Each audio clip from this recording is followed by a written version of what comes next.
welcome to the Astro Imaging Journey channel. Please enjoy the episode. Hello and welcome back to my channel. And today I'm going to go through what I'm hoping to do with the John boat to bass boat conversion. And first I want to describe a little bit of what I want to do, or how I got the John boat, and how it's been good for me for the past couple of years and everything. And then we'll get into what I'm hoping to do with it. So let's get into it. I got this thing a couple of years ago, 2, maybe 3 years ago now. And 3 years ago, 2.5. And it's done pretty good. It's according to the title, it's a smoker craft. There's nothing on here to indicate who the manufacturer was, but and the placard back there is unreadable, unfortunately. But it is a 1432, so 14-foot John boat, 32-inch wide. It's a little bit small, but when it's just the wife and I out there fishing, that's perfectly fine, and it has enough space. However, what we've experienced is once we get all our gear on there, we got 4 or 5 fishing poles, tackle box, cooler I've converted into a live well, battery, trolling motor, 2 people, life vests, or the whole 9 yards. The space kind of fills up pretty quick, and you really can't walk around, you can't maneuver, you can't do much other than sit in the chair and fish. And sitting and fishing is fun, but at the same token, if you want to be able to stand up and maneuver around when you got one that's trying to move around the boat, it'd be nice to be able to stand on a deck. So I'm hoping to put a deck on here, and then also put some hatches to be able to store stuff underneath here, because one of the problems is, this thing sits outside. It doesn't sit in the garage. We got a 3-bay garage. Right here's a car. Normally my truck sits here. Got the motorcycle and tools and everything over there. There's just not enough room to be able to store the boat in here as well. So it usually sits on the side, on the other side of the wall over there, and which means it's exposed to the elements. I've got a bunch of leaves in here. I got a little moss growing on the carpet. What you see, minus the metal, is pretty much the way I got it. The carpeted board, both there and there, was there when I got it, and the seats were here when I got it. However, I did change out the pedestals because they just had the clamp-on seats, and that wasn't exactly the best.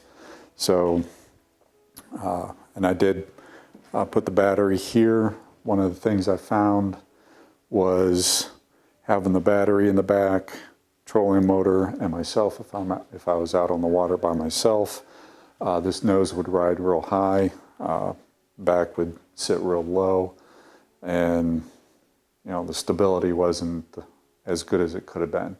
So I moved the battery forward. That helped distribute the weight a little bit when I was by myself, and obviously if the wife's in here as well, that helped move a little bit of the weight forward as well. And it sat better in the water, and ultimately was a little bit more stable. So yeah, it's done pretty good. I'm currently reconditioning the battery. I think it was drained, because I was pretty good the first year about getting home, hooking up the charger, and because I do have a charger right in here, supposedly waterproof, the whole 9 yards, tied in. So I just hooked the extension cord up to it, keep the battery charged, but this past year and part of the previous year, I didn't really keep it on the charger simply because that charger went out. And I don't know if it was due to weather, heat, what the case may be, but it didn't really work too well. So, taking the lid off, putting a charger on it, it became more of a hassle. So normally I would park it, let it be. If I knew I was going to be fishing on the weekend, I'd come out sometime during the week, during my lunch hour or whatever, hook it up, charge it for the weekend, and be good to go. And then this past year, due to everything going on, being in 2020, we just didn't go anywhere. And that included fishing. I only got this out on the water twice. Once to make sure everything was working, and another time to try to do a little fishing by myself, and that was it. So only 2 trips out to the water, and that wasn't enough. And then it sat out, wasn't being charged. I think the battery it drained to the point where it was showing some voltage, but when I put the tester on it, it was showing 258 cold cranking amps after a full charge, and it's supposed to be 800. So I'm running it through a couple of recondition cycles. After the last one, it came up to 530 something, 536 I believe. So I did another one last night. So I'll be pulling this out and letting it charge up some more, test it again, while I'm tearing this thing apart. Another problem with that is why I think it drains so hard is I didn't put any switches on here. I didn't do any type of disconnect.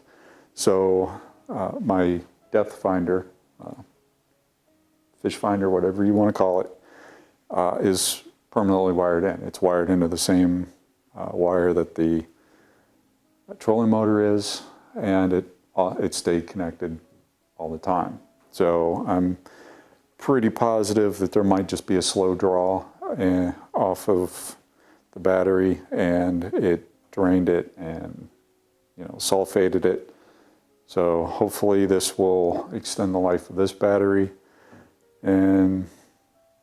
But I do have another one over there, and yeah, so these seats been pretty decent. Got a little water in them. I just moved this in here the other day. Probably should replace them, but that'll be for another day. Seats can, depending on what you want, can be a little bit pricey. And I'm not sure if I'm going to be able to put the nice little cup holder setup that's on here right now on the new seats. So I'm going to have to look at those. I'm going to have to go to Cabela's or Bass Pro Shops or something and see what the seats actually look like to see if I'll be able to attach this. Because this is kind of nice, being able to just put your Gatorade or water, soda, whatever you choose, right in here. Put your cell phone in here, and it's kind of nice to have it right there. Depending on the deck and everything, I might put something in the deck so these can come off, but I'm not sure. We'll see how that goes. And then anchors back there with the rope, and that's pretty much it. Came with the trailer, and she's done pretty well. Trailers, it's got the runners underneath here. They extend to about right here. Just so that to get it in here, I've only got the bungee cord on there just to keep on the trailer while I moved it in. Normally I run a ratchet strap across the back to keep it from bouncing around while I'm going somewhere. I do want to consider swapping out my tires for some larger tires to be able to handle the highway a little bit better. But I haven't had any problems with them. But the nearest lake that I fish is 20 minutes away. I can go through town, but trying to pull a trailer through town is not the most ideal. So I normally go out to the highway and shoot down. Like I said, it's about 20 to 30 minutes to get there depending on how I go. And the highway is 60 mile an hour, and I really don't like taking this trailer at that speed. So, especially in that traffic. But, you know, that'll be a project for once I get the boat done and all that. So what do I want to do? Well, I want to put a deck up front, and I also want to put a deck in the back. We've got a rib about right here behind the seat. Thought I had let me get the tape measure. So if I take the deck to this rib right here and not to the deck, this is going to give me about 4 to 5 inches. You know, if I put it to the front of that rib, we're looking at about 5 inches, 4.5 to 5 inches of space in between the seat and the front of the deck where that board would be. And what I'm hoping to do is to put my controls, because I do want to wire everything into the switch panel, and also have a main power switch for the battery. And if I can put all of my switches on this panel, 4 to 5 inches should give me plenty of room in this space right here to accommodate all of that wiring and not have to worry about possibly pulling this out. I've thought about pulling, you know, removing this seat. The way this seat's designed is it's not like some of them where it's molded and then it's got a full flap all the way around and riveted to the outside, and you got to, you know, cut along that or pop out the rivets and then re-rivet the holes and all that good jazz. It's just got one little flap on each side that you would have to cut, and then up top here you've actually got a molded bracket, so the rivets go through the top, so you can grind off these rivets here and leave this flap here, and that would give me a little bit more storage room, but I'm not too worried about that because that is flotation material inside these seats, so I kind of want to leave those there. I'll obviously be pulling out the boards that are in there right now and putting flotation, i.e. insulation material, underneath, and yeah. So if all goes well, hopefully I'll have the front seat somewhere in here, probably where it's at now, because I want to put 2 batteries right here. And then, so that'll leave the seat forward so I can have a hatch here to access the batteries if I need to. And then if it's back here, it might be a little bit too far back, but we'll see. Once I get the deck mocked up and I'm ready to put the bracing in, where am I gonna put the seat will be the big question. As you can see, I do have some metal in there right now. It's all aluminum, 1/8 inch thick angle. Have a couple 1-inch pieces, as well as some 1.5-inch pieces, just to get a sense of where I might want to put things. I have this here thinking that I would be mounting the seat right there, and then I will redo the board here, since I'll be losing a portion of where the board is right now. This board was original. I did have to pull this off to mount that seat, and because of the way it was, I mounted it, bolted it with nuts and bolts and washers and all that good stuff, and it wasn't treated in any way. So I know, sitting out in the weather, this wood is pretty much not gonna be salvageable. Is it usable? Yes. Is it salvageable for the long term? No. So I'll be redoing that, and then I will also, from this rib back, put a rear deck, and there's enough room here that for now I'm going to have the trolling motor in the back as my main propulsion. I'm hoping to put in a gas engine. Now, whether it's gasoline or propane, I'm not sure yet. The research I did said that this could handle a 7.5 horsepower motor. I'll probably go with either the 5 horsepower propane by Mercury, or there's 6 horsepower option. Could I go a little bit bigger? Yes.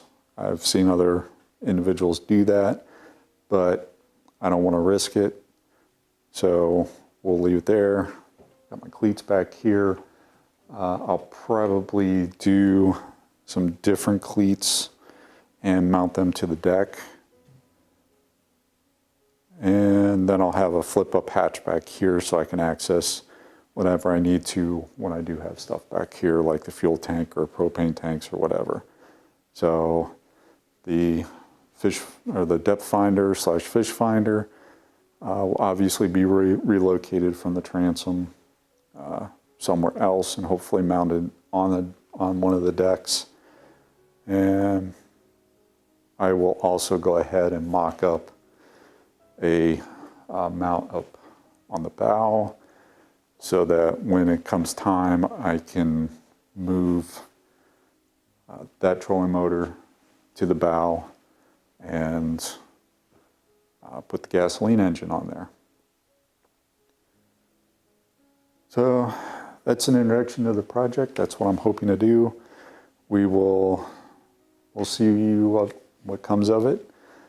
And so I think I'm going to end this video here. This was just an overview of the boat, what I like about it, what I didn't like about it, how I got it, all that good stuff. And I will start another video of what I'm actually going to start doing, and that's going to be tearing this apart. So, subscribe to the channel. I know my channel is more astrophotography, astroimaging, but I do throw some other hobbies that I have on this channel from time to time. So if you're interested in any of that, as far as photography, drones, fishing, or astrophotography, then, by all means, subscribe and ring that bell, and hopefully you'll get notified when I get the video posted for when I start doing this project. Right now it's mid-February, it's 38 degrees outside. I'm not going to be doing any fishing anytime soon, so I figured it's a good time to tackle this project while I can. So with that, I'm going to say thanks everybody for watching. Hope you're staying safe and healthy out there. Have a good one. Thank you for watching yet another video from the Astroimaging Junior channel. Really appreciate your viewership. In our upper right, we have the latest video we've uploaded. In our lower right, we have what YouTube might think you would enjoy. And in the lower left, is our subscription button. Please like this video, subscribe if you so choose. As always, clear skies, have a good one, and remember Duke.